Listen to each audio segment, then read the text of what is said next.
Un cordial saludo. El ser humano se ve sometido permanentemente a situaciones que le generan tensión y estrés, especialmente la situación que estamos viviendo de incertidumbre. Este libro, Cuida tu salud mental, es una respuesta para que de manera práctica las personas desarrollen su potencial interior. Lo puedes conseguir a través de las redes sociales, la página web www.urielescobar.com.co y en los teléfonos que aparecen en pantalla.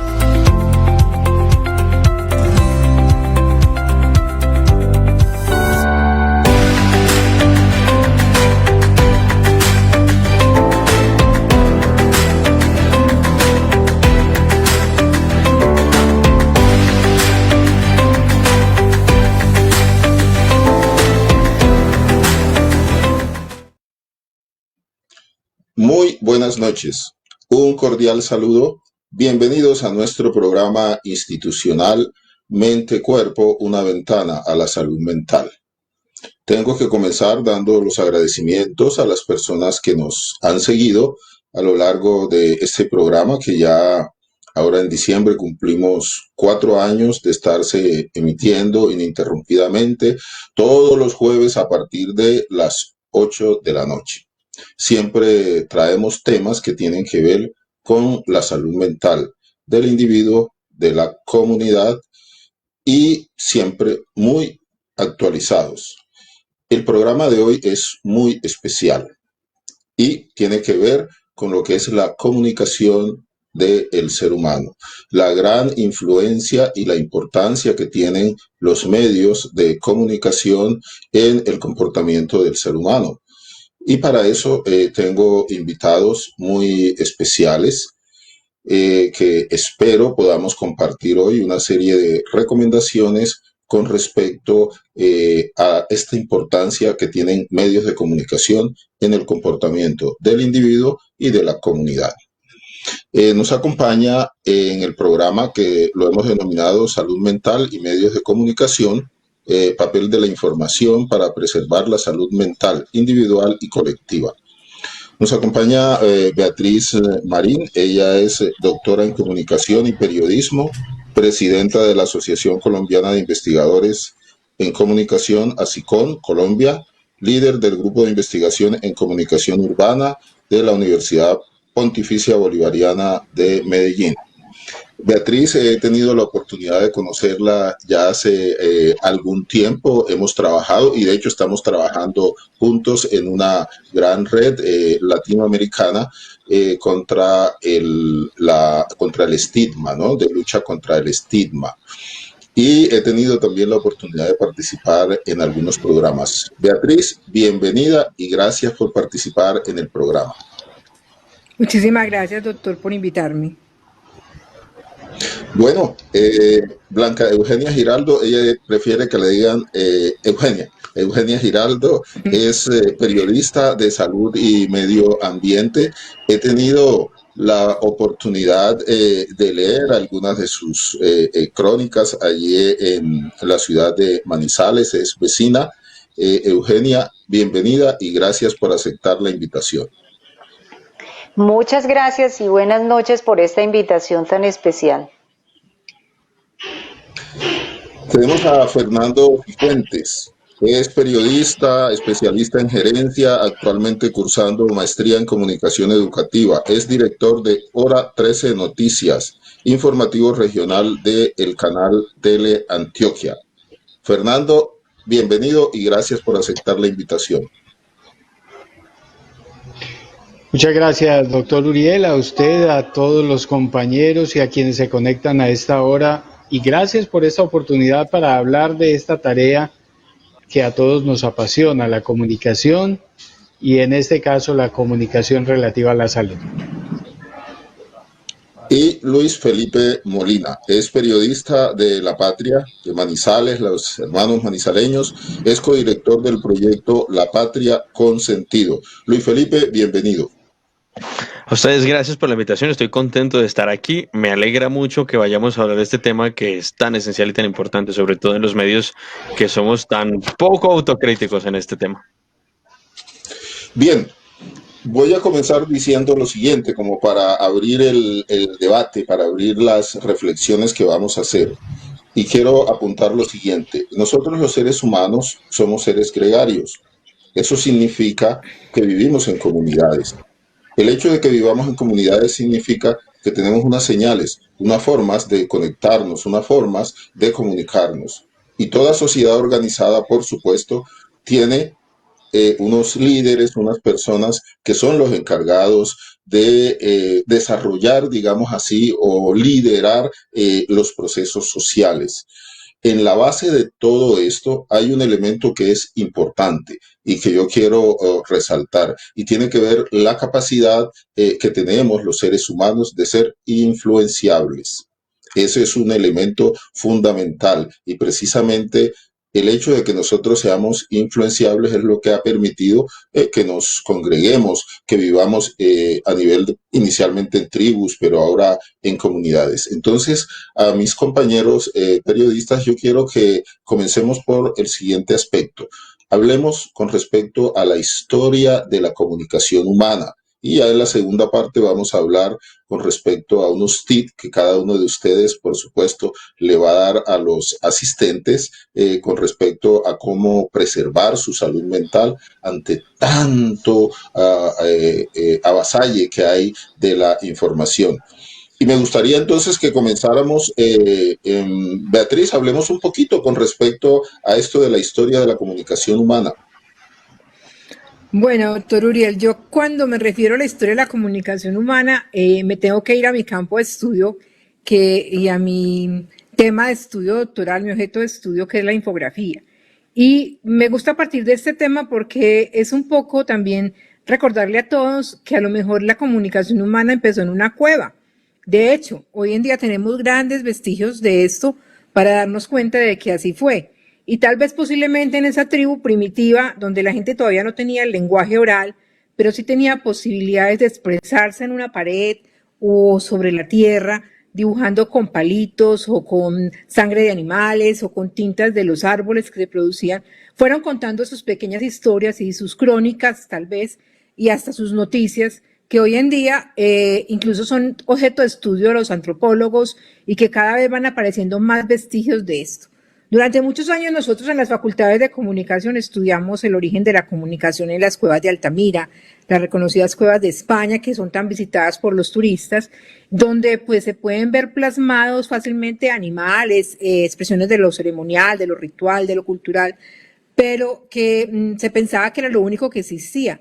Y nos vamos dando cuenta que hoy en día se han descubierto paredes, por ejemplo en Colombia, incluso en las montañas de los Tepuyes, que surgieron en esas zonas que estaban vedadas para los colombianos, en estos parques que antes no eran visitados, que fueron descubriéndose poco a poco, y encontramos que hay que hay también en Colombia vestigios de todo esto, donde podemos descubrir crónicas completas, historias completas de lo que sucedía en esas comunidades.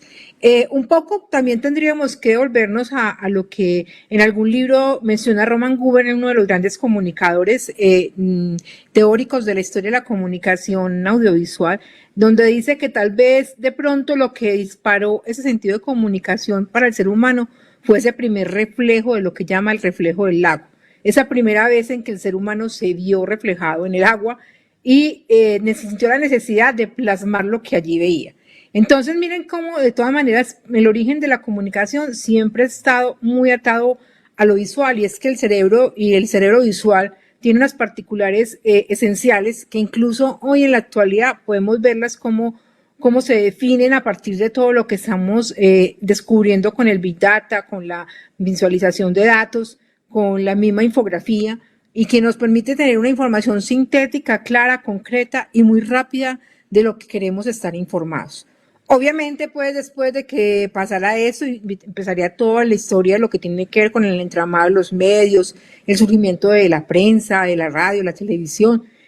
Hoy en día, el auge de lo digital, que en tan solo un poco más de 20 años ha tomado una supremacía en los medios que nos desborda, porque hasta los que nos movemos en el campo de la investigación, pocas veces llegamos a explorar todo lo que lo digital nos ofrece, sin desconocer que lo tradicional no ha desaparecido, sino que sigue siendo una evolución, siguen siendo medios en evolución que se van transformando y que a mi modo de ver, mis compañeros pueden estar en desacuerdo, son medios que no van a desaparecer, sino que van teniendo otro tipo de públicos que les permite pues acceder a ellos. Yo creo que ese es como un primer panorama desde mi punto de vista y creo que puedo dejarle la palabra a mis compañeros para complementar en ese resumen atrevido que acabo de hacer. Bueno, pero has planteado cosas bien interesantes, ¿no? ¿Cómo comenzó, digamos así, lo de la comunicación a raíz de esa introducción que yo planteaba? Ahora, una pregunta, no una pregunta, sino quiero hacer como un aporte antes de que Eugenia continúe. Y es que yo pienso que este proceso de desarrollo que nosotros los humanos hemos tenido, la comunicación, estoy hablando de la comunicación en general, ha tenido una gran importancia para todo esto que tú planteabas ahora, Beatriz, para este gran desarrollo. Pero sin duda alguna, yo pienso que uno de los grandes hitos del desarrollo del ser humano y que ha ayudado mucho al proceso de encefalización que llamamos nosotros, tiene que ver con ese proceso de comunicación. ¿Qué piensas tú al respecto, Eugenia? Creo que sí, en eso estamos muy claros que ese proceso ha ido avanzando, pero hoy, mientras Beatriz hablaba, pensaba en una cosa que en este momento a todos no sé si nos ha pasado, ahora con el tapabocas, nosotros nos queda solo la mirada, en algunos casos aparte de la voz, obvio, pero con la mirada también nos podemos comunicar. Y ahora lo estamos haciendo también. Entonces creo que esa comunicación que comenzó con unos dibujos, con ese resplandor o esa imagen en el lago, como dice Beatriz, también ha ido avanzando y ha ido interrelacionándose con otras acciones, el mismo lenguaje, la voz, y hemos llegado a la escritura y todo eso que nos permite que otras personas también sean capaces de leer, de escuchar y a partir de sus sentidos poder explorar un universo donde no hay soledad, sino que se puede estar compartiendo con otros todo ese campo de acción tan grande que es la comunicación. Bien, hemos hablado un poco sobre la historia, ¿no? de la comunicación humana y quiero que pasemos ahora, Fernando y Luis Felipe, a un aspecto que yo considero que es fundamental. Por supuesto, si hay algunas cosas de la historia que ustedes quieren aportar, es bienvenido. Pero me gustaría que abordáramos el siguiente tema. ¿Cuál es el papel de la comunicación y de los medios, ¿no? De los diferentes medios de comunicación en la civilización actual? Por ahí, pues, algunas personas, aunque no les guste el término, hablan acerca del cuarto poder, de esa capacidad que tiene la comunicación, de los medios, en fin. Eh, ¿Cuál es ese papel? Me gustaría, Fernando, que comenzaras tú por ese aspecto. Yo quiero antes aportar un pequeño elemento a lo que ya decían Eugenio y Beatriz, y es que el ser humano es tal vez la única especie capaz de ser autoconsciente, de concientizarse de lo que hace. Y en esa concientización sus paradigmas se conforman no solo con lo que le sucede, que es un poco lo que le pasa al resto de las especies, aprenden y conforman sus paradigmas mentales a partir de los hechos que tienen que enfrentar con la cotidianidad. El ser humano, al hacerse autoconsciente de lo que hace, tiene la capacidad de aprender de la experiencia de otros. Y por eso la comunicación es tan fundamental en la estructuración de los paradigmas que en último son los esquemas desde los cuales interpretamos la realidad. Eso ha posibilitado un aprendizaje más allá de la propia experiencia y más allá de la propia vida. El ser capaz de tener conocimiento de otros hechos que suceden no personalmente, sino a otros seres de la especie, que pueden relatar lo que les pasa. y ese es en últimas el aprendizaje. Entonces no estamos solamente condicionados por el medio ambiente, sino también por las experiencias de toda una raza, de la raza humana. Ahora bien, ¿cuál es el papel entonces de los medios de comunicación en ese entramado? Los medios de comunicación son por lo menos los medios de comunicación masivos, son claramente una invención de la modernidad que se posibilita con el desarrollo de técnicas de impresión y después con técnicas de radiodifusión y otros mecanismos muchos más modernos. Y el gran impacto que los medios de comunicación tienen es esa capacidad de ser masivos. Ese impacto inicial entonces del diálogo entre dos personas o de la conversación en grupos humanos, por ejemplo, como una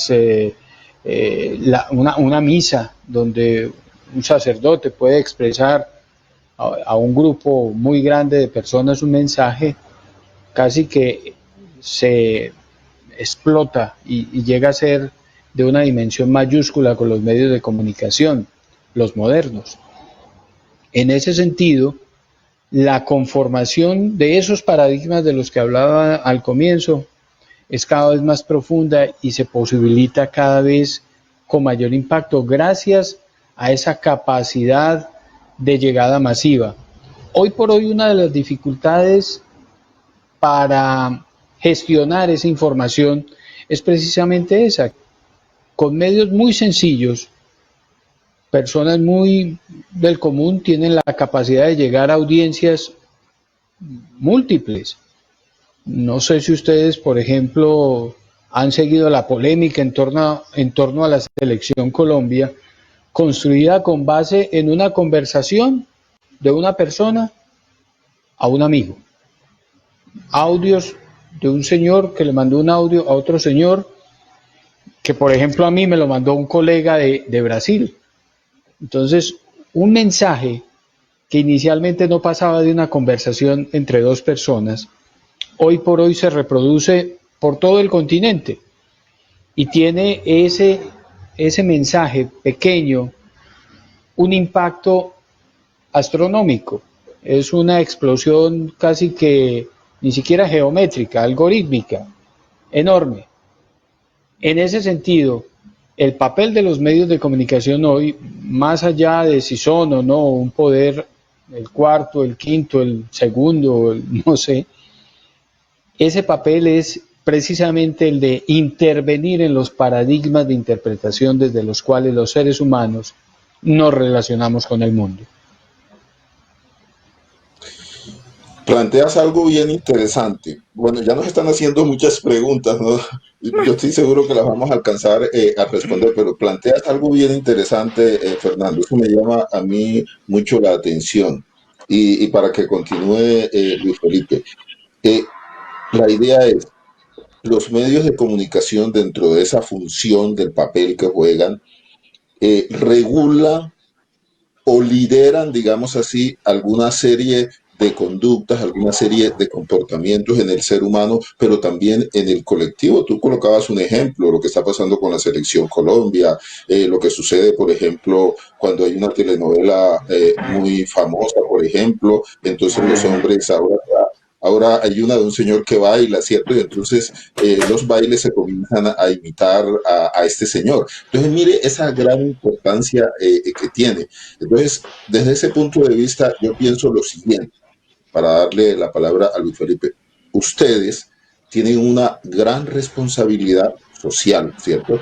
Porque muchos y eso lo vamos a ver en la segunda parte, cuando hablemos de la infodemia y todas estas cosas, muchos de estos mensajes a veces, cuando son tergiversados, tienen una profunda influencia a nivel de las personas. Y a mí sí que me toca y me ha tocado muchas veces, por ejemplo, en lo que tiene que ver con el consumo de sustancias psicoactivas, el adolescente que me dice a mí, no, es que yo leí, ¿cierto? Y hay una parte donde dice de que, por decir algo, el cannabis eso no produce ningún daño, es más, es medicinal. Y entonces comenzar uno como especialista a explicarle bien ese contenido, a mí me parece que es algo bien importante y bien fascinante. ¿Qué piensas tú al respecto, Luis Felipe? Pero eso es muy variable. Incluso yo tenía otro tema que quería tocar sobre la forma en la que nosotros, como líderes de opinión, gustenos o no como suene, nosotros pues configuramos la agenda, lo que habla la gente.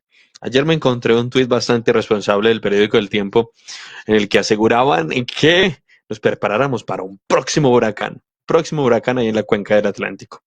Yo tengo estudios de meteorología y amo mucho la meteorología y pues lo primero que hay que hacer es tratar de eliminar el miedo, porque claro, ¿cómo van a decir que va a haber un huracán a sabiendas de que la opción es 0% a 5%? Entonces, claro, generalmente cuando los medios de comunicación lideramos toda esa conversación, en muchos casos también lideramos la angustia, el miedo, el pánico, todas las sensaciones generales las podemos llevar nosotros. No solo esas que quizás podríamos tachar o no de negativas, también están las positivas. La euforia colectiva llega muchas veces por los medios de comunicación. Y la forma en la que nosotros, quienes estamos en vivo, quienes la escribimos, quienes la manifestamos, la forma en la que sintetizamos eso va a ser para el colectivo ideal. La controversia, como lo decía mi compañero hace instantes sobre la selección, pues para mí parte de un chisme que alguien le contó a este, para este, para este. Y así sucesivamente se arma la bola de nieve. Entonces X persona tiene fuentes anónimas que le dicen que sí, pero que no. Y así sucesivamente nosotros podemos cambiar el imaginario de una sociedad todos los días. Entonces el lunes y el martes era el huracán, ahora es la selección Colombia, luego llegará otra cosa y así sucesivamente. La comunicación es un hábito, nosotros estamos habituados a comunicar y ahora la gente que escucha también repite. Nosotros tenemos que saber mucho esa responsabilidad y yo insisto en eso bastante, que las palabras que nosotros usemos, que las palabras que nosotros empleemos serán eventualmente el lenguaje que nuestros oyentes, nuestros lectores, nuestros televidentes e internautas también van a usar cuando estén haciendo la labor de replicación de lo que nosotros hemos dicho o manifestado. Por lo tanto, es una enorme responsabilidad. A mí me encanta que el lenguaje sea lo más claro, lo más específico, tener de hecho conocimiento de las palabras que estamos diciendo, porque si tenemos claro el lenguaje, tenemos clara la idea, tenemos clara la comunicación y el efecto va a ser claro, pero de todas maneras hay mucha volatilidad frente a lo que sucede es que ya lo manifestaban ahorita, infodemia, y claro, es la gran cantidad de datos que no se sintetizan, que se repiten sin siquiera saber si son verdad o si van a ser constructivos. Y vuelvo al ejemplo del huracán.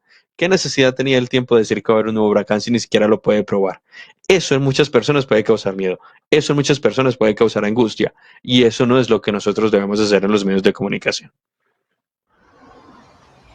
Sí, eso es muy importante lo que acabas de decir, Luis Felipe. De hecho, yo les voy a comentar una viñeta. Viñeta es una historia de una persona pues que lo consulta a uno. Eso lo utilizamos mucho en medicina, ¿no? La historia, vamos a colocarle el nombre de Julieta, una mujer de 72 años que vive en un municipio cercano acá, en Los Quebradas. Entonces ella me la llevaron a consulta, no me la llevaron, yo tuve que hablar con ella porque no la sacaba absolutamente nadie de la casa. Y entonces cuando comenzamos a hablar, estaba en un franco estado de ansiedad, en una angustia terrible.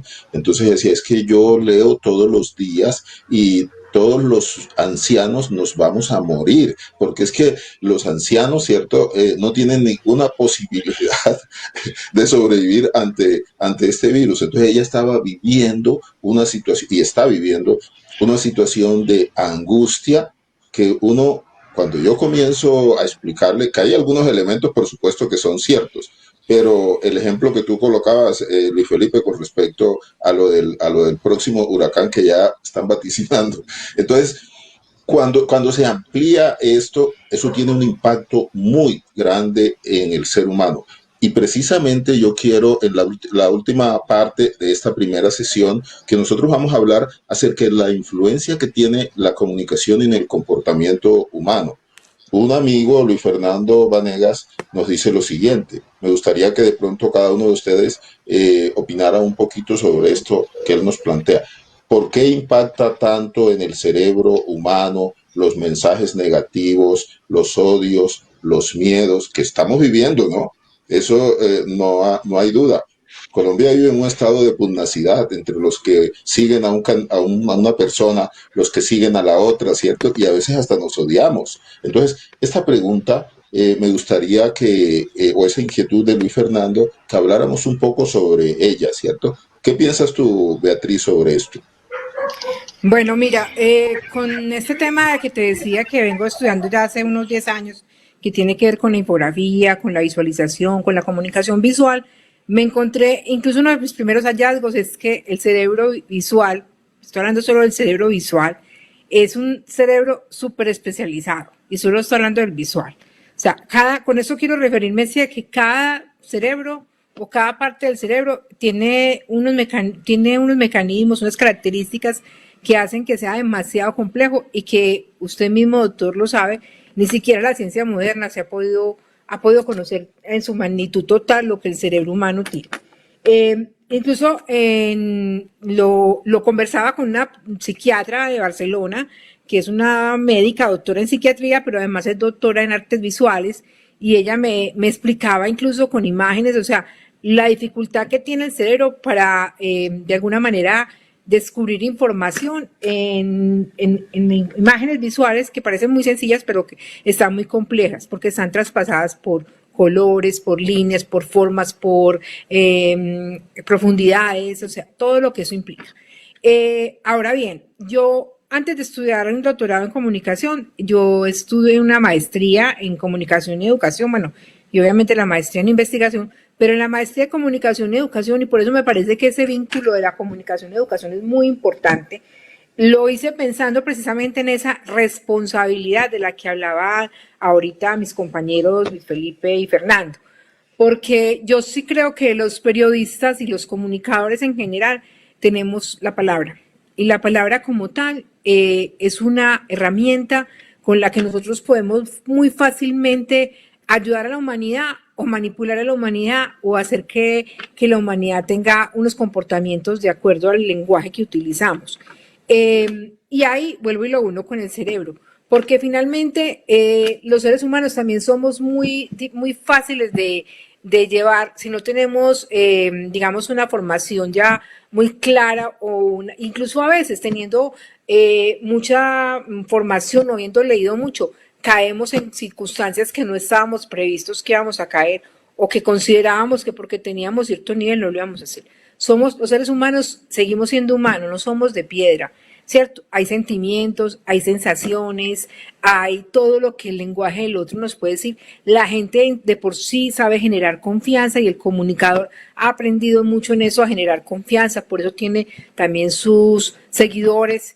Y creo que a veces con esto, cuando uno es consciente de eso, también se da cuenta que puede con las palabras, porque el lenguaje también se convierte de alguna manera en un arma a utilizar, puede hacer mucho bien o puede hacer mucho mal.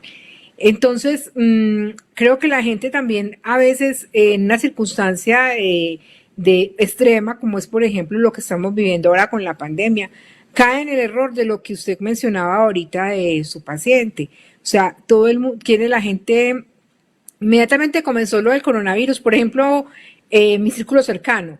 Yo tengo una mamá mayor, 83 años, ella inmediatamente también empezó a leer qué era eso, porque no podía salir de la casa, y yo creo que pasó por unos estados que seguramente todas las personas mayores pasaron. Primero, un efecto como de rebeldía, pues a mí como me van a encerrar en mi casa y no me dejan salir, pero también al mismo tiempo estaba con esa obsesión de quererse informar, querer reconocer qué le estaban diciendo, y dependiendo de qué periodista se lo decía, o qué comunicador se lo decía, o en qué noticiero confiaba, es que ella iba haciendo como una selección de esa información.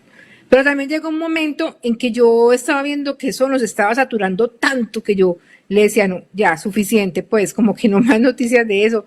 Y un poco también tiene que ver, alguien lo mencionaba ahorita con el tema de las redes, o sea, de cómo esto crece de una manera algorítmica. La información hoy en día no es tan sencillo como que salió publicado en el periódico y mañana sale otro periódico, seguramente con otras cosas. Hoy en día las redes sociales tienen una capacidad de multiplicar la información y multiplicar las noticias y de generar pánico colectivo, que esa es la otra, porque igual si todo el mundo lo está leyendo, todo el mundo lo está comentando, pues de alguna manera a veces terminamos por creérnoslo. O sea, nuestro cerebro es muy complejo, pero a la vez también es muy poco conocido.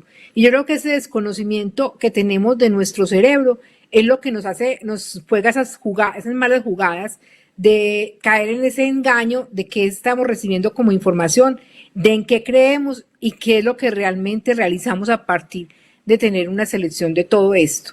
Creo que en circunstancias normales ya es complejo, pero aún más ahora que estamos en esta situación de encierro, de cuidado, de autocuidado, y donde la información casi que se volvió un pan de cada día, porque yo creo que todos en Colombia y bueno, y en el mundo estamos, nunca como ahora, estamos tan pendientes de lo que el medio informa alrededor de lo que está sucediendo.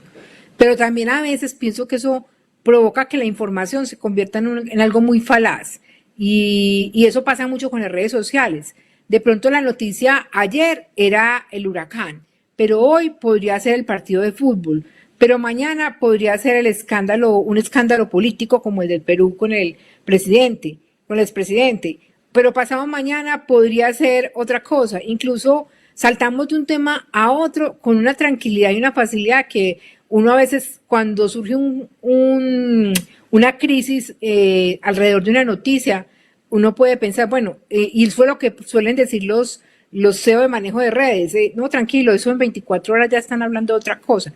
Hay como unas rutinas demasiado rápidas de cómo esa información, pero el problema es que esa información en 24 horas se multiplica muchísimo y es muy probable que no solamente hoy, sino en una semana, en 15 días estemos siguiendo o recibiendo otra vez los mismos twitters con esa misma información o en otras plataformas de redes sociales, y en algunas veces eso ha llevado a que se causen otras cosas. O sea, de hecho también miren la fuerza que toman las fake news, por ejemplo, y otros fenómenos que seguramente también se han originado con todo esto de la pandemia.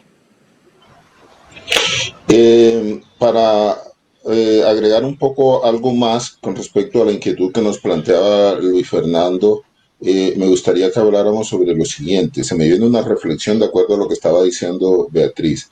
¿Será que las noticias negativas o las noticias tremendistas tienen un mayor efecto en la psicología individual y colectiva? ¿Qué piensas tú, Eugenia? Exactamente. Hay un cierto, primero generan un mayor clip, imagínese. Entonces, tengo un jefe o tenía un jefe que siempre nos decía, es más importante no quién dice esto de primero, sino quién lo dice mejor. Entonces, el asunto es que a veces hay personas que les gusta soltar la información con tanta rapidez y sin corroborar, sin tener unas bases sólidas, y esa información se va regando mucho más fácil. Y entonces, ¿qué es? Esto lo que causa es un comportamiento en quien la lee, quien la escucha, que puede causar más sensación y como dice Beatriz, se va multiplicando. Para mí, lo que nosotros deberíamos buscar es cómo hacer que esa información que le va a llegar a la gente, pues sea lo más cercana a la realidad, que pueda llegar con un sentido completo. Yo tengo una experiencia cuando empecé en periodismo y empecé a hablar de salud, tenía que hablar algo sobre salud mental y me fui para la clínica psiquiátrica San Juan de Dios acá en Manizales, hablé con la directora y siempre le voy a agradecer porque ella me dijo, primero que todo, hablemos cómo vamos a comunicar eso que me estás pidiendo. Y me explicó punto por punto qué era bueno que una persona, queríamos hablar sobre suicidio, que una persona y que una familia leyera en el diario donde trabajaba. Entonces, siguiendo esas pautas, me sentía como mucho más cómoda, porque es pensar en quién va a leer esto, no es en quién lo va a escuchar, es en ese mensaje que va a llegar a otros y que va a llegar para mejorar una situación o para hacer un bien, no para tener un clip y simplemente que haya más retweets o eso, sino que pueda llegar a tener un fin general y que pueda beneficiar a otros. Creo que ese es el objetivo de una buena comunicación, pero desafortunadamente las malas informaciones y las malas, como le dijéramos, malas noticias y mal dadas también están causando mucho daño a la sociedad. A mí me gustaría, Luis Felipe, voy a saltarme un poquito y retorno después a Fernando, porque Luis Felipe habló al comienzo en la presentación un poquito sobre esto, haciendo como un poco de autocrítica, ¿no? Yo también, pues, escribo, ¿no? Y me comunico a través de, soy columnista de uno de los periódicos de acá. Me gustaría preguntarte lo siguiente, Luis Felipe. A veces los medios de comunicación utilizan esas noticias, digamos, como para ganar rating, para ganar figuración, o algunos periodistas hacen eso.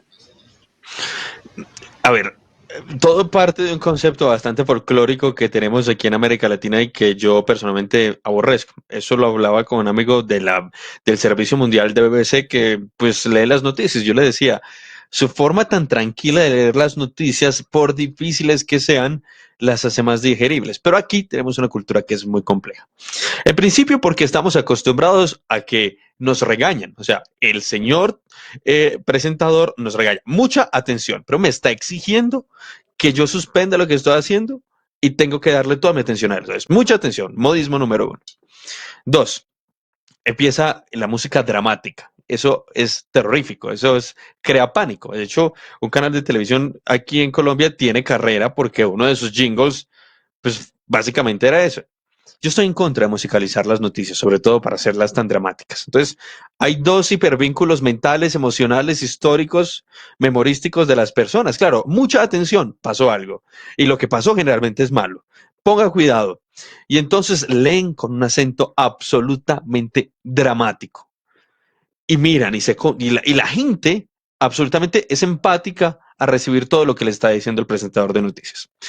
Y sucede también en la radio. Entonces, claro, el tono, la modulación con la que nosotros contamos es prácticamente el 60 o 70% de lo que estamos diciendo. Y la gente se queda con eso, se queda con el pánico que le difundieron, con el susto, con todo lo que ha pasado.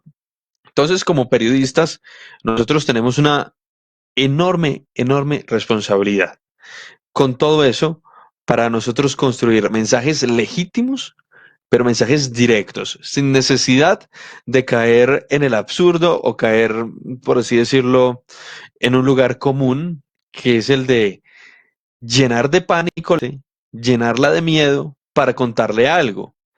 Nosotros tenemos el reto siempre en la Patria Radio todos los días, y aquí estaba leyendo justamente que para mañana tendremos que contar por primera vez que estamos en alerta roja general, porque la alerta roja hospitalaria se mantiene. Y bueno, es la comunión. El color rojo siempre significa generalmente eso. La gente, alerta roja, alerta roja. La alerta roja siempre es como el nivel supremo de los miedos, o de las alertas, o de las alarmas. Es una convención para todos. ¿Cómo les vamos a contar a las personas que estamos en la situación más crítica sin primero generar pánico entre todos? Es decir, no, estamos en alerta roja, esto es el fin. No. Y segundo, hacerles entender que, como estamos en alerta roja, quedan 37 camas de cuidado intensivo para una ciudad de 400,000 personas.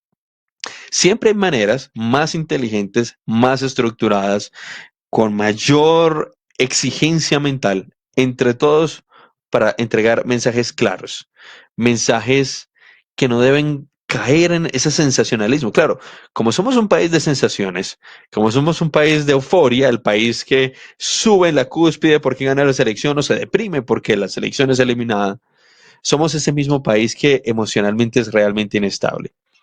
Y en la forma en la que seguimos contando las noticias tan dramáticas, pues la gente sabe que va a recibir drama. Por eso es muy constante conocer personas que dicen, no, es que yo no veo ni leo noticias porque en realidad me estreso demasiado.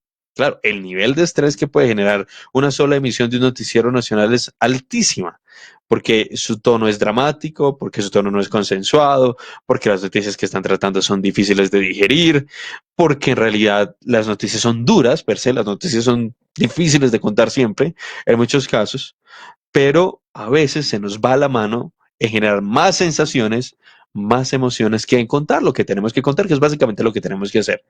Pero esa búsqueda de supuestamente enganchar, que es que se volvió una obsesión, como si el periodista fuera un libretista de la realidad, es lo que a veces funde nuestra función de comunicadores, lo que nos quita esa necesidad única de informar, sin ponerle, sin musicalizar, sin dramatizar, dándole a conocer a las personas lo que está pasando. Si algún día nosotros empezamos a tener una cultura de una información real por encima del show, estoy seguro que lo vamos a hacer muy bien.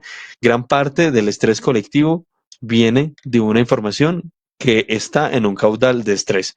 Y por eso, para ya redondear la pregunta, hay que hacer una tarea de sensatez, pero desde el gremio, de la autocrítica. Es cuánto nos estamos entregando. ¿Qué necesidad tengo yo de contarle al público? No, es el primer periodista en llegar a Providencia y ver que todo está destruido. La retórica se volvió que entonces parece que los egos ya son casi del medio. Entonces no, estamos perdiendo la perspectiva. Parece que el ego y la falta de autocrítica en los medios de comunicación destruye la perspectiva, que es contar lo que vemos. Notarios somos, pero de una forma en la que somos legítimos con la realidad, porque si la manipulamos emocionalmente, dejamos de hacer periodismo. Simple como eso. Hace algunos días yo quería escribir un Twitter con respecto a un aspecto y quiero que hables un poquito sobre esto, Fernando.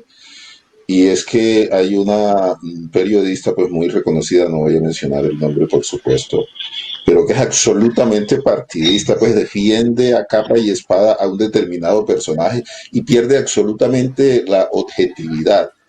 Y yo me preguntaba, bueno, nosotros los médicos tenemos un tribunal de ética, digamos, y yo pienso que también ustedes tienen como un código deontológico, ¿no? Que dice lo que se puede hacer y hasta dónde llega, digamos, los límites de lo estrictamente ético, porque este personaje yo pienso que sí está rayando en lo antiético, si es que me gustaría pues que no me contaras un poco o nos contaras con respecto a ese aspecto. ¿Qué piensas tú de que, por ejemplo, el periodista tome partido hacia un determinado grupo, hacia una determinada persona?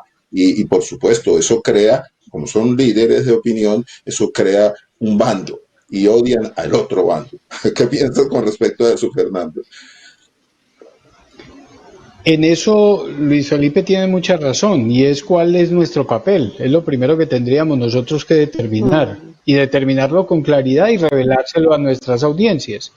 Es decir, mi papel es informar. Si mi papel es informar, la primera tarea es que adjetivar no es una opción. Yo no necesito decir que lo de Providencia es una tragedia. Yo lo muestro. El público, pues no es tonto, sabrá dimensionar la tragedia. Mi papel es mostrarlo. No tengo que, como decía Felipe, musicalizando, incluso a veces musicalizando con mi propio llanto, dramatizar la situación que en las imágenes o en el relato se hará evidente que se trata de una tragedia. Si mi papel es informar. Ahora, no, es que mi papel no es informar, mi papel es entretener. Entonces ahí yo entro en el mismo campo del humorismo. Usted, doctor Uriel, sabe mejor que yo que el humor nace del absurdo, nace de la ruptura de lo cotidiano. Si el chiste es lo normal, pues no hay chiste. Y en ese sentido, por eso es que la frase de good news, no news cobraría vigencia, si mi papel es entretener. Porque claro, si yo cuento la cotidianidad, pues ahí no hay nada dramático que genere el impacto que yo necesito cuando el entretenimiento es mi tarea. Ahora no, es que mi tarea es consolidar centros de poder. Pues entonces ahí importarán más las percepciones que los hechos. Y yo no me dedicaré a presentar hechos, sino percepciones. Y a sumar y a sumar y a sumar percepciones que nada tienen que ver con la realidad, sino que mucho más con los sentimientos, con las interpretaciones que la gente hace de los hechos, pero no con los hechos. Ese es el primer papel. Y en muchas ocasiones no hace falta, y usted dio ahí en la introducción de su pregunta, ya usted dio un elemento de interpretación, de orientación. En muchas ocasiones, así yo no lo diga, la gente sí lo identifica. La gente sabe quién está entreteniendo, consolidando poder o informando. Y esa es una de las tareas entonces que la ciudadanía debería adoptar.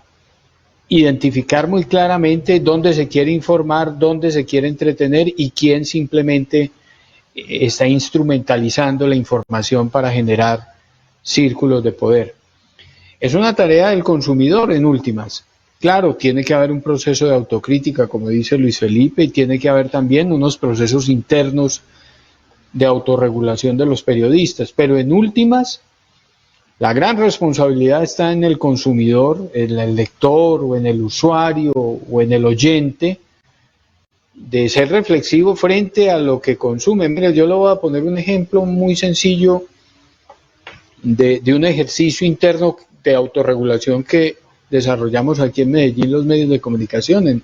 En alguna ocasión, apercibidos de lo que estaba sucediendo con los adultos mayores, porque no es difícil, uno que tiene la muerte cerca, cada vez más cerca, porque cada día que pasa pues las posibilidades aumentan, que le digan que uno es el grupo de mayor riesgo. Apercibidos de eso decía, entramos en una reflexión y llegamos a conclusiones tan sencillas como, por ejemplo, que al relatar las cifras teníamos que empezar a darle rostros a esas cifras y además presentar aquellas cifras que llaman al optimismo, los casos de recuperación, los porcentajes de casos inactivos, los pacientes que salían de la UCI, y no al contrario, como generalmente sucede, los muertos de hoy. Pero es que además de muertos, y eso es una realidad, también hubo gente que se recuperó. O sea, ahí no estamos mintiendo, simplemente estamos seleccionando datos, y para algunos es más importante el dato de muertos, que es real, que el dato de recuperados, que no es menos real, pero que puede resultar más esperanzador, por lo menos en una ciudad como Medellín, que tiene también, como ahora Manizales, unas cifras complejas y críticas. En ese sentido hicimos una sensibilización y desde ese día, al revelar las cifras, arrancamos por las cifras de recuperados. Hoy se recuperan tantas personas. Claro, después hay que contar también las que mueren, pero hay que contar también esa tragedia que hay detrás de eso y el rostro que tiene esa cifra. Y en eso concuerdo con Felipe, son en muchas ocasiones maneras de contar, maneras de comunicar, pero reiterando pues y respondiendo un poco la pregunta que usted hacía, doctor, yo creo que el primer asunto es sincerarnos sobre cuál es nuestra tarea, y el segundo, que el usuario también empiece a determinar quién está cumpliendo y qué tarea está cumpliendo, y saber escoger cuál quiero yo. Muy bien, bueno, vamos a hacer un corte para finalizar el programa, pero antes quiero darle los agradecimientos a las personas. Hay varias preguntas que vamos a tratar de resolver en el corto tiempo que nos queda, pero quiero saludar a Dairi Soto desde Barranquilla, Amparo, Olga Lucía, de la institución educativa Remigio Antonio Cañarte, a David Moll, de Yanira Sarú, que está en Medellín, Ana Felisa Ropero en Bogotá, Mónica Bonadíez en Barranquilla, Juliet Villa, John Jairo Posada, mi gran amigo, el periodista, un cordial saludo, Luis Fernando Vanegas, Mauricio Noreña, gran amigo, el concejal de la ciudad, Mónica Torrenegra desde Barranquilla, Gloria Restrepo, Luz Amparo Vázquez, Gisette de Yanira desde Chía, Luz Guarnizo y Clara Inés Sánchez. Vamos a hacer un corte y ya volvemos.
nos quedan 10 minutos, en 10 minutos vamos a terminar. Pero yo quiero, esta última parte es que nuestros amigos comunicadores nos van a dar una serie de tics, una serie de pautas. Ya hemos hablado acerca de la gran influencia que tiene en la salud mental individual y colectiva, la manera como se da la información. Es cómo ayudar a las personas a que filtren esa información. Pero antes, dos preguntas o dos inquietudes que nos plantean y me gustaría que ustedes las respondieran también de una manera muy corta. Nos dice Guillermo Giraldo, desafortunadamente la comunicación de los imaginarios incoherentes se difunde más rápido que lo coherente y lo fundamentado. Yo pienso que sobre eso ya hablamos un poco, ¿cierto, Beatriz?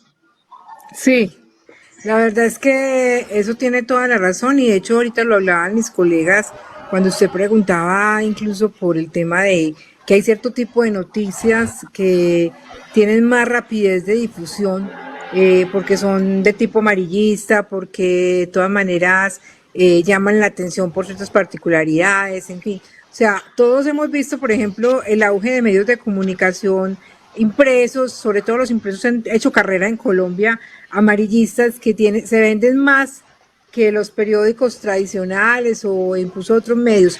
E incluso como también algunos noticieros han hecho carrera en eso, en la manera como presentan, ya mis colegas anteriormente lo hablaban. El tema también es de parte de quien está recibiendo la información, porque el consumidor, pues que incluso ya algunos teóricos lo llaman prosumidores, porque ya no solamente son personas que consumen, sino que también producen contenido cuando están enfrentando respuestas a través de las redes sociales y también ahí se están de alguna manera involucrando con esa cadena informativa. También lo hacen a partir de eso que les llama la atención y lo que pueden aportar. Y también adquieren una responsabilidad en esa cadena informativa, porque igual también están dando una información que se va a replicar y como decíamos, esto es exponencial, ya no es un boca a boca. Y el ser humano por naturaleza también es narrador, es contador de historias. Entonces también desde ese punto de vista el usuario también tiene una responsabilidad, pero también es cierto que el medio de comunicación establece unos códigos de ética, establece unas formas de hacer las cosas y también desde ahí sabe cómo puede atraer o no puede atraer rating o cómo puede uno atraer lectores o subir ventas. Y de alguna manera también a veces eso está muy relacionado con el tipo de información que se produce. Yo pensaba un poco escuchando, me acordaba cuando, no sé, tal vez Luis Fernando se acuerda, cuando a finales de la época del narcotráfico, saliendo un poco de eso, yo también trabajaba en un medio de comunicación en ese entonces, surgió en la ciudad un medio de comunicación en Medellín que era un News Medellín o algo así, que se suponía que era un medio de noticias positivas, o sea, en ese medio no había cabida para las noticias negativas. Pero yo creo que también no se trata de filtrar las noticias de esa manera, o sea, siempre vamos a encontrar hechos que no son tan buenos y hechos que realmente aportan mucho. Pero sí es muy claro que a veces en los medios de comunicación, y sobre todo en los latinoamericanos, me gustó el ejemplo que ponía Luis Felipe con lo de la BBC, porque los medios ingleses tienen cierta particularidad con el manejo de la información y en eso se destaca mucho la BBC, pero en los medios latinoamericanos pareciera que nos interesa más difundir lo que es lo que causa ansiedad, angustia, temor, miedo, que lo que realmente puede hacernos sentir alegres, felices, orgullosos. Y no quiere decir que unas sean mejores que otras, no quiero calificarlas, pero sí creo que a veces en los medios hay un desequilibrio en la información que estamos transmitiendo y de parte del lector falta también tener como una codificación de qué es lo que va a asumir para sí, porque también a veces pareciera que nos quedamos con esa información de primera mano que nos dieron y ya porque lo dijo la persona que está al frente, ya tengo completa complicidad con esa persona. Y como lo decía también Luis Felipe, a veces los periodistas también apelan a muchas cosas o los medios apelan a muchas cosas que hacen que nosotros tengamos cierta afinidad. Algo que no mencionó Luis Felipe, pero a mí también me llama mucho la atención a veces es el vestuario. Las noticias trágicas siempre las presentadoras están vestidas de negro, de luto, y yo creo que también también eso juega como en cómo ponen en posición al oyente que está detrás de la pantalla para que esté a favor de esa información. Eso también yo creo que hace parte de eso de cómo decodifica el ser humano y es importante que nosotros aprendamos a no tener hoy en día tenemos la posibilidad de acceder a muchos medios, no quedarnos con una sola información, tener la capacidad y la posibilidad de confrontar, porque como lo dice el oyente, que la persona que nos acaba de participar en el Facebook, hay cosas que son las cosas negativas, desafortunadamente esos imaginarios siempre son los que se trascienden mucho más rápidamente y pareciera que fueron más cercanos a nosotros, como que el dolor nos acercara más que realmente las cosas positivas, alegres, que nos puedan de pronto hacer más fuertes. También ese cambio de tono ayuda y garantiza que también nos tranquilicemos un poco y cuando se hacen esas pautas de ética entre periodistas para mejorar cierto tipo de cubrimiento de información, la verdad es que el efecto ha sido muy positivo en la población, porque también miren que una noticia mal manejada podría causar hechos que podríamos lamentar muy fácilmente. No tenemos que irnos muy lejos, hay temas que son demasiado apasionantes como la política y lo vivimos ahorita con Estados Unidos. Fácilmente un medio de comunicación que estuviera siguiéndole el juego a todo lo de la política americana podría haber hecho virar todo hacia el apasionamiento por un candidato. Y cierro con una pequeña anécdota. Cuando yo ejercí el periodismo alguna vez en un medio de comunicación que ejercí, en alguna ocasión me pasó una cosa muy curiosa y es que dos colegas se fueron a una discusión muy fuerte, casi de pegarse, por defender determinado candidato político. Y yo me quedé, pues yo pensé en ese momento como que por qué se daban esas cosas y también pensé en algo que ahora que recuerdo también y es que el ser humano ante todo también es un ser pasional. Entonces, cuando nosotros estamos muy, digamos, muy enamorados o muy apasionados con un tema o con una persona o con algo, casi que creemos ciegamente en eso. Y yo sentía que este par de compañeros estaban tan casados cubriendo esos personajes políticos que terminaron creyéndose todo lo que el personaje político decía. Entonces yo creo que a veces también el periodista tiene que marcar como sus límites con la información y no tener también, seguir tratando de mantener, no la objetividad, porque yo creo que la objetividad no existe, pero sí con tener la menor subjetividad posible para tener un juicio claro de lo que está cubriendo y de qué tanto apasionarse con ese momento periodístico, con esa información periodística que está trascendiendo, porque finalmente eso influye en ese público al que se debe y que afecta también su situación mental o su salud mental. Muy bien, estamos ya en la última parte, pues hablando acerca de esos TIC. Ya Beatriz nos ha dado unos pequeños TIC para que nosotros podamos utilizar para preservar nuestra salud mental ante el aluvión de noticias a que estamos sometidos todos. Me gustaría, Fernando, que hablaras de lo siguiente. Yo sé que tú tienes que retirarte si es que bien puedas y tienes que, porque sé que madrugas, pero me gustaría entonces que nos ayudaras en la siguiente inquietud que nos plantea Gloria Restrepo, que es bien interesante. Los medios de comunicación con mensajes asertivos permiten generar ambientes pacificadores y también de armonía. Cuando se divulga mal la información, se dan estados de pánico por la mala difusión de esta información. Y además me gustaría que dieras también, como hizo Beatriz, unos pequeños tics para cómo protegerse de esta aluvión de noticias.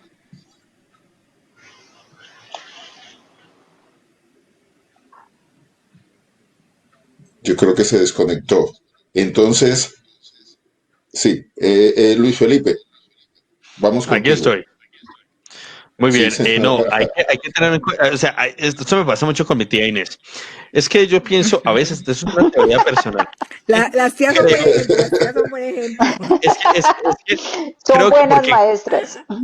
porque creen que viene de una pantalla, como en el televisor, creen que porque viene de una pantalla del celular también es real, que es fidedigno, que es auténtico. Y en muchos casos no es así. Pero al menos han cogido la buena costumbre de contrastar. Al menos me escriben y preguntan, venga, ¿será que esto sí es verdad? ¿Será que esto sí pasó? ¿Será que esto...? Bueno, están cogiendo la cultura. Porque claro, es muy fácil, porque si vemos la acción mecánica de una persona en chat que reenvía X cosa a Y, pues vemos que es la misma cosa, que si Peranito coge el teléfono, va, ¿cómo le parece que es Sutano? Se vio lo que dieron en las noticias. Entonces, claro, y las personas no están equipadas para en este momento diferenciar hay muchas personas que no pueden diferenciar un blog partidista o con intereses X de un portal. Por eso es tan importante hacer resaltar el periodismo. Entonces, uno de mis grandes tips para las personas es que piensen y contrasten, así como dicen generalmente que son escépticas, que no tragan entero, pues cuando una cosa pinte muy mal, pinte muy bien, o simplemente pinten, fíjense bien de dónde viene. Ah, es que me lo mandó Sutano, que es muy conocido, me lo mandó por chat y yo le creo mucho a él. Pero entonces, si usted le cree mucho a él, las otras personas también le van a creer a usted lo que vaya a decir. Hay que siempre tener esto muy dentro de la perspectiva de la responsabilidad, de sabernos responsables por los demás. Es lo mismo, y yo lo digo, con el autocuidado que tenemos por la pandemia. No es que yo cuido al otro, me cuido a mí. Lo mismo con las historias, con las informaciones y con los datos. Si yo al otro le voy a informar algo, yo voy a estar plenamente seguro de que le estoy diciendo la verdad. Pero como ahora ya estamos en el mundo de las realidades controvertidas, de los eufemismos, entonces mi realidad es distinta a la tuya, entonces mi verdad es distinta, entonces no son verdades y un montón de cosas. Aquí lo que hay que hablar es sin eufemismos y decirle a la gente, venga, si usted quiere informar, cerciórese que esté informando bien y con la verdad. Ese es uno de los grandes siempre legados que yo quiero decirle a la gente y que le he dicho 1000 veces a mi tía Inés, no coma cuento de lo que dicen sus amigas del club de jardinería, no necesita a esa gente. ¿Usted por qué se informa con ellas? Vea, hable todo lo que quiera de plantas. Si van a decir que los cactus se ponen más pequeños cuando no tienen agua, maravilloso. Pero por el club de jardinería uno no se informa, ese no es un lugar de noticias. Por las noticias, con las noticias. Y eso ha sido muy importante para que la gente sepa que las noticias, la información, los datos vienen de las fuentes, no vienen de la historia con las amigas del club de jardinería. Y yo creo que me tengo que marchar ya, pero les agradezco demasiado esta invitación. Muy bien, gracias a ti. Eugenia, algunos tips, algunas recomendaciones. Bueno, si quieren les doy paso, doctora Fernando, que ya veo que apareció, para que él que tiene que madrugar, yo no tengo que madrugar, entonces yo podría esperar. Ok, algunos tips, Fernando, que podríamos darle a las personas que nos han acompañado en este programa. Muchas gracias, Eugenia. Yo sí estoy pasado de mi hora de dormir hace ya mucho rato. No, yo creo que lo primero que tiene que hacer la gente es seleccionar medios que considere efectivamente serios. Uno de los grandes papeles de los medios de comunicación en esta época es de servir casi que de curadores, en el sentido de seleccionar de toda esa cantidad de información que hay circulante, cuál es aquella que efectivamente es relevante y que la gente necesita. En ese sentido, la primera recomendación es escoja, analice de acuerdo con sus criterios aquellos medios que considera son efectivamente medios informativos, que tienen un grado de objetividad, de seriedad, de responsabilidad con la información. Lo otro, evite compartir noticias que claramente no contribuyen para la vida cotidiana.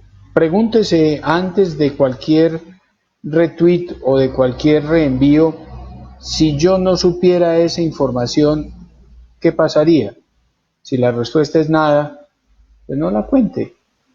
No hace falta que su familia toda conozca el último atropellamiento que usted alcanzó a grabar o que alguien le reenvió. El último elemento es, como usted ya seleccionó, también determine cuánta información necesita. No creo que haga falta más de una hora para un ciudadano del común. Una hora de información es muchísimo más que suficiente para vivir el día a día, para tomar decisiones correctas. Si usted ha escogido un buen medio de comunicación, en una hora de lectura o en una hora de conexión o de emisión, es más que suficiente. El resto del día, desarrolle su vida cotidiana. No pasa nada, mañana se entera.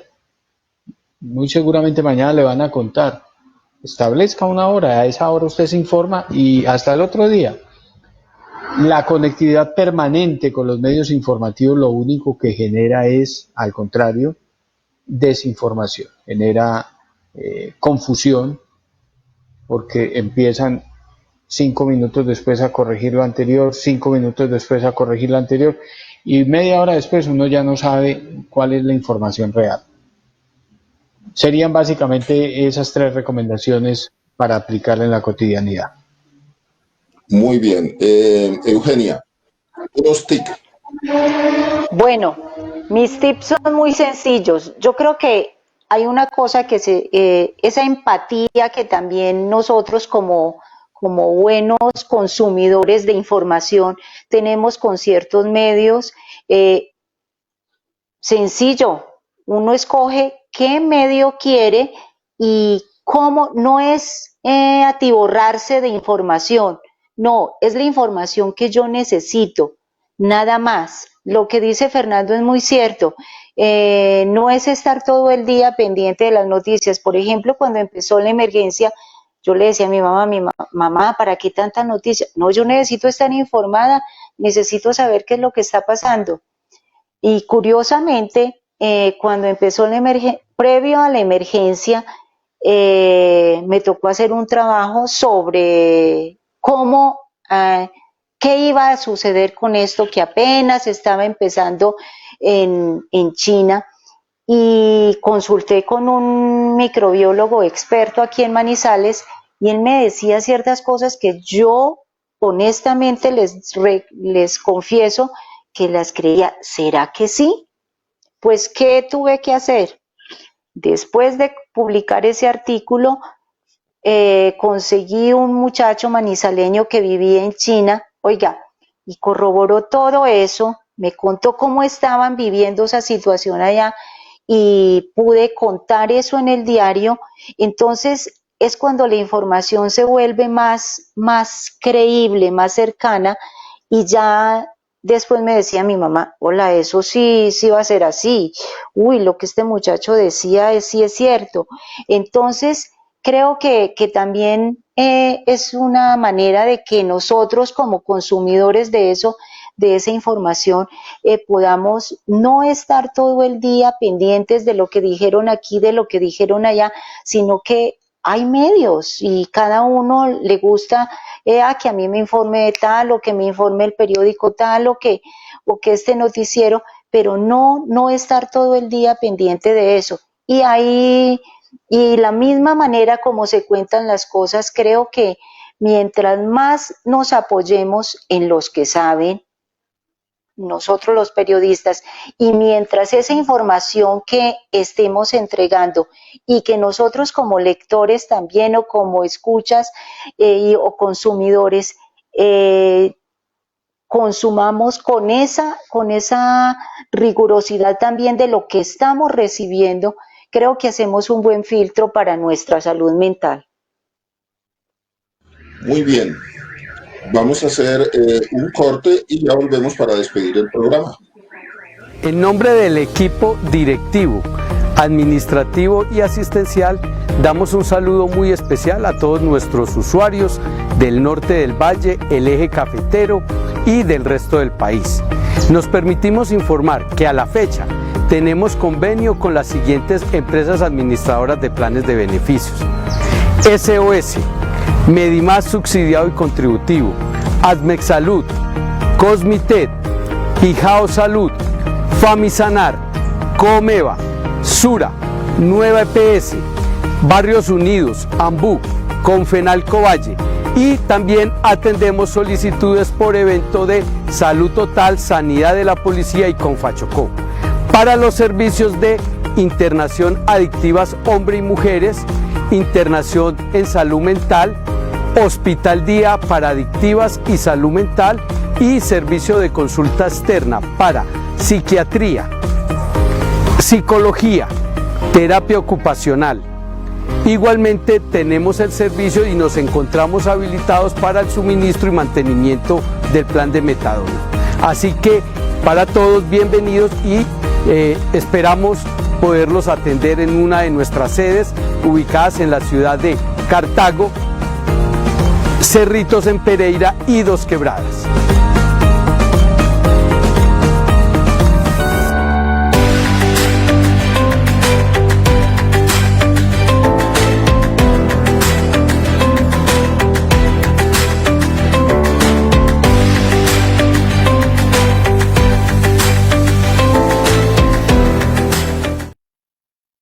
Bien, les confieso que he disfrutado bastante este programa, ha sido muy nutrida en la información. No sé cómo se han sentido ustedes que siempre están entrevistando, hoy entrevistados, pero de verdad me he sentido muy bien con ustedes. Muchas personas se han conectado. Los agradecimientos a Clara Inés Sánchez, a Patricia Hernández, Liz desde Barranquilla, Tatiana, Claudia Bravo desde Pasto. Beatriz, muchas gracias por aceptar la invitación, muy agradecido. Eugenia, muchas gracias. Doctor, le agradezco en el alma esta invitación, la disfruté mucho y aprendí mucho también. Muy bien. Fernando, muchísimas gracias. Muchas gracias a ustedes, doctor Uriel. Saludos a Beatriz, a Eugenia, igualmente a Felipe, que ya se fue. Y gracias a todos quienes estuvieron conectados en estos temas que tanto nos apasionan. Bien, el próximo jueves, a partir de las 8, vamos a hablar acerca de la salud mental de nuestros niños, un tema que es fundamental. Vamos a hablar algo sobre lo que tiene que ver con la escolaridad, todo lo que está pasando con estos niños que han tenido y están teniendo un impacto tan profundo en su salud mental. Muchísimas gracias y nos vemos.